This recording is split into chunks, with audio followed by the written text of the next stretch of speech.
સુરતની તાપી નદી પર બની રહેલા ઇન્ટેક વેલની રચના ગંભીર રીતે એક બાજુ ઝૂકી ગઈ છે। આ ચિંતાજનક સ્થિતિની તપાસ માટે આમ આદમી પાર્ટીના પ્રદેશ સંગઠન મંત્રી રામ ધડુક અને સુરત મહાનગરપાલિકાના આપ કોર્પોરેટર મહેશ અણધણે સ્થળે મુલાકાત કરી હતી। તાપી નદીમાં ઇન્ટેક વેલ નમી પડતા પાલિકાની કામગીરી પર સવાલ ઉઠ્યા છે। આમ આદમી પાર્ટીએ કોન્ટ્રાક્ટર અને અધિકારીઓની મિલીભગતના કારણે ગુણવત્તાહીન બાંધકામ થયા હોવાનો આક્ષેપ કરી તાત્કાલિક તપાસ અને જવાબદારો સામે કડક કાર્યવાહી કરવાની માંગ કરી છે। આપના નેતાઓએ જણાવ્યું હતું કે જનતાના ટેક્સના કરોડો રૂપિયા આ રીતે વેડફાઈ રહ્યા છે। પાલિકાના હાઇડ્રોલિક વિભાગે લૂલો બચાવ કરતા જણાવ્યું કે કોઈ મોટી ક્ષતિ નથી અને ટેકનિકલ ખામીના કારણે આ સ્થિતિ સર્જાઈ છે। જોકે નિષ્ણાતો માને છે કે નદીના વહેણ અને જમીનની મજબૂતીનું યોગ્ય આકલન કર્યા વિના કામ શરૂ કરાયું હોવાથી સમસ્યા ઊભી થઈ છે। આપ નેતા રામ ધડુકે એ ચેતવણી આપતા કહ્યું કે જો આમ કામની હાલની સ્થિતિમાં કામ આગળ વધારાશે તો ભવિષ્યમાં મોટી ટેકનિકલ ખામીઓ સર્જાશે અને જનતાના કરોડો અબજોનું આંદોલન થશે।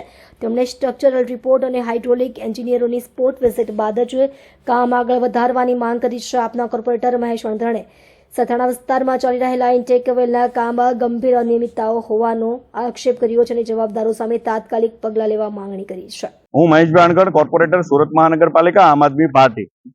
મારી સાથે રામભાઈ ધડુક, પ્રદેશ સંગઠન મહામંત્રી અને આમ આદમી પાર્ટી।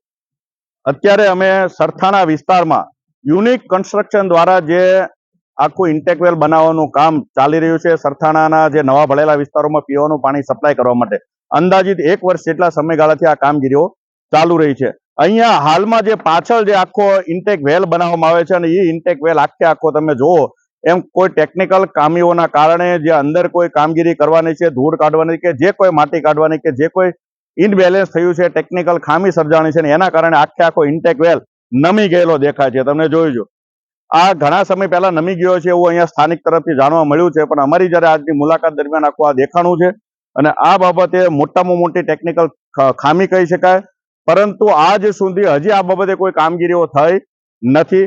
સૌથી વધુ કરોડ રૂપિયાના ખર્ચે આ આખી કંપનીઓ કામ કરતી હોય છે અને આખા તાપી પટ્ટાની અંદર જેટલી પણ જગ્યાએ આવા ઇન્ટેકવેલ કે ફ્રેન્ચવેલ બનાવવાના કામ છે એ તમામ કામો યુનિક કન્સ્ટ્રક્શન દ્વારા કરવામાં આવે છે અને ખૂબ મોટો હાથ સત્તા પક્ષો એની તરફ છે। એટલા માટે થઈને અહીંયા કદાચ કોઈ કામગીરીઓ થઈ નહીં હોય। અમારી મુખ્ય ડિમાન્ડ એ છે કે આની SVNIT પાસે આખી સ્ટ્રક્ચરલ સ્ટેબિલિટી ચેક કરાવડાવવામાં આવે અને ત્યારબાદ જો એ પોઝિટિવ આવે, સ્ટ્રક્ચર કામ લાગી શકે એવું હોય તો જ આગળની કામગીરીઓ કરવામાં આવે એવી અમારી માંગ છે। અને બીજું કે જે પણ ખામીઓ સર્જાણી છે ત્યારે આ ઇજારદારની વિરુદ્ધમાં ખૂબ એટલે ખૂબ અતિશય કડક પગલાઓ એમના વિરુદ્ધમાં ભરવામાં આવે।